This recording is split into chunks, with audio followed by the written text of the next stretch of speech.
Hello everyone, আজকে আমরা discuss করতে যাচ্ছি একটা মাল্টি ব্যাগার স্টকের ব্যাপারে যার নাম HLE গ্লাসকোট। তো এই কোম্পানিটা দেখুন লাইফ টাইম হাই থেকে অনেক নিচে ট্রেড করছে, অলমোস্ট 72%।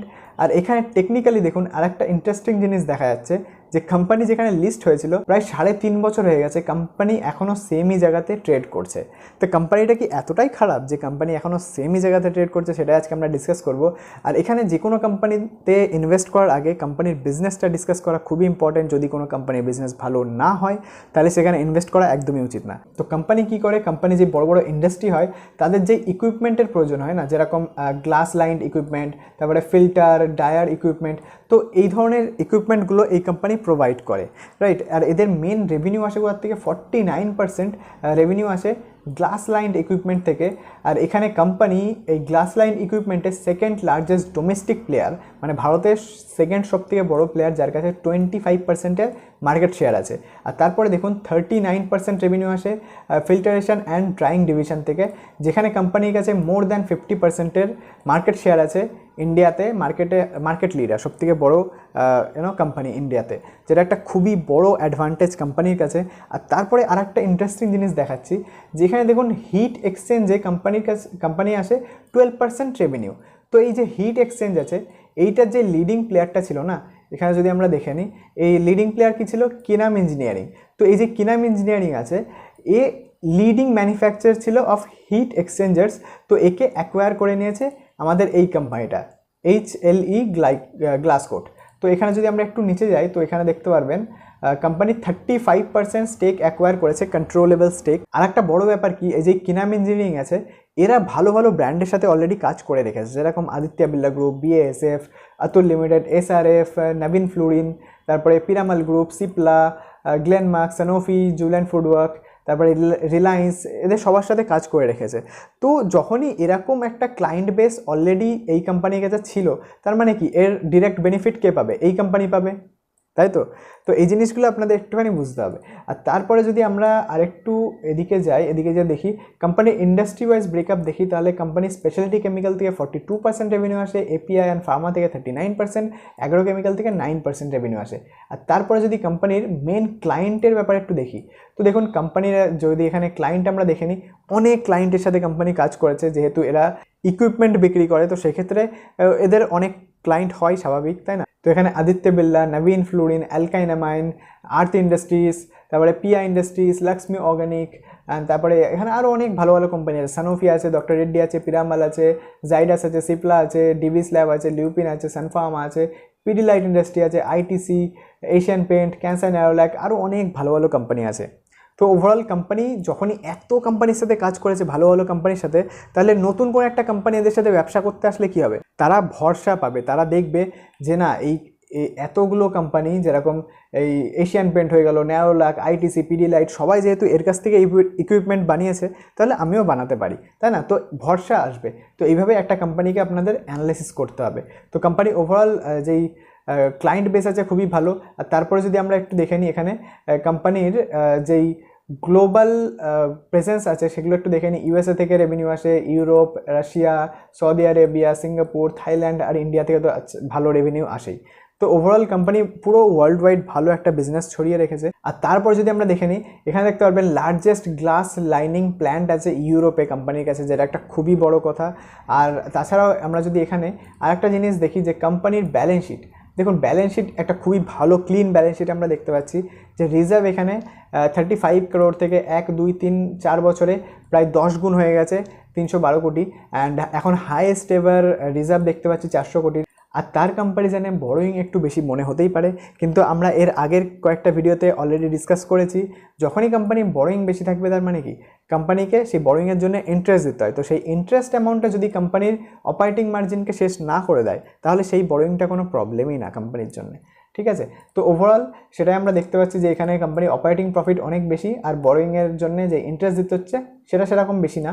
তো ওভারঅল কোম্পানির যেই রিজার্ভ আর বড়োইং আছে সেটা খুব একটা খারাপ নেই, খুবই ভালো সিচুয়েশনে আছে। তারপরে যদি আমরা এখানে দেখি যে কোম্পানির কাছে যে ইনট্যাঞ্জেবল অ্যাসেট আছে সেটা দেখবেন হঠাৎ করে অনেক বেড়ে গেছে, 6 কোটি থেকে 142 কোটি। আর যখনই ইনট্যাঞ্জেবল অ্যাসেট কোম্পানির কাছে অনেক থাকে আর সেই ইনট্যাঞ্জেবল অ্যাসেটে যদি গুডউইল থাকে তাহলে সেটা একদমই ভালো ব্যাপার না।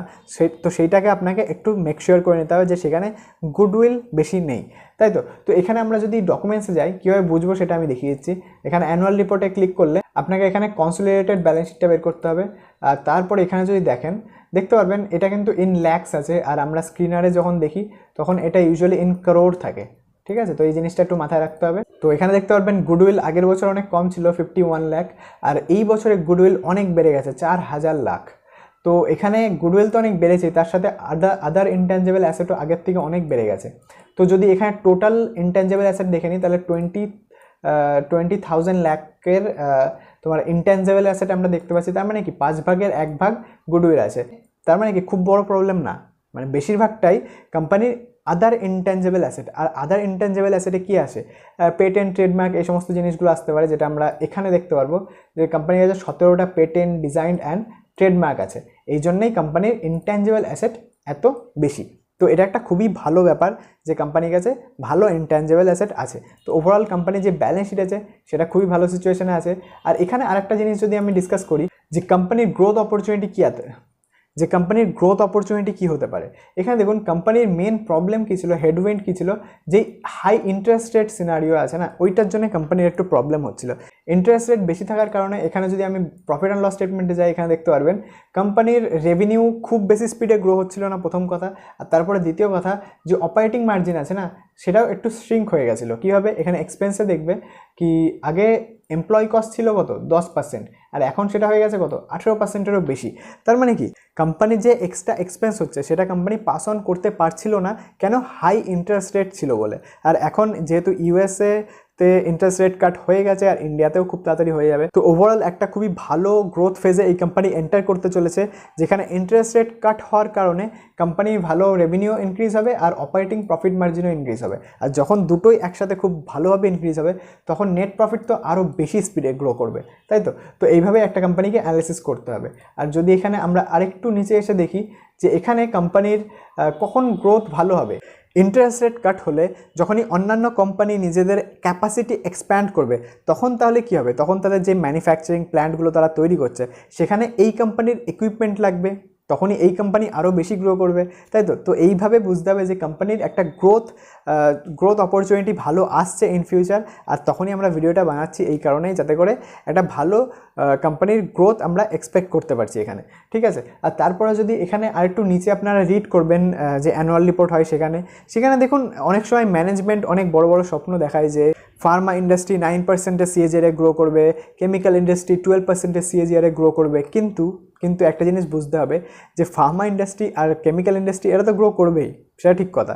কিন্তু যখনই কোনো কোম্পানি একবার নিজেদের ম্যানুফ্যাকচারিং প্ল্যান্ট সেট আপ করে নেবে তারপরে আর এদের কাছ থেকে ইকুইপমেন্ট কেনার প্রয়োজন পড়বে না, আর এদের নিজেদের ইকুইপমেন্ট বিক্রি করতে হলে তখন নতুন ক্লায়েন্ট খুঁজতে হবে। তো এটা একটা বড় চ্যালেঞ্জিং ব্যাপার, তাই না? কিন্তু কোম্পানি মোটামুটি গ্রো করবে, কারণ ইন্টারেস্ট রেট কাট হলে মোটামুটি সমস্ত কোম্পানি এক্সপ্যান্ড করে, তো তখনই এই কোম্পানি ভালো এক্সপ্যান্ড করবে নিজেকে, তো সেটা আমরা এক্সপেক্ট করতে পারি। তো ওভারঅল কোম্পানির ব্যালেন্স শিট ভালো স্ট্রং আছে, কোম্পানির প্রফিট অ্যান্ড লস স্টেটমেন্টে ভালো গ্রোথ অপরচুনিটি আমরা এক্সপেক্ট করতে পারছি।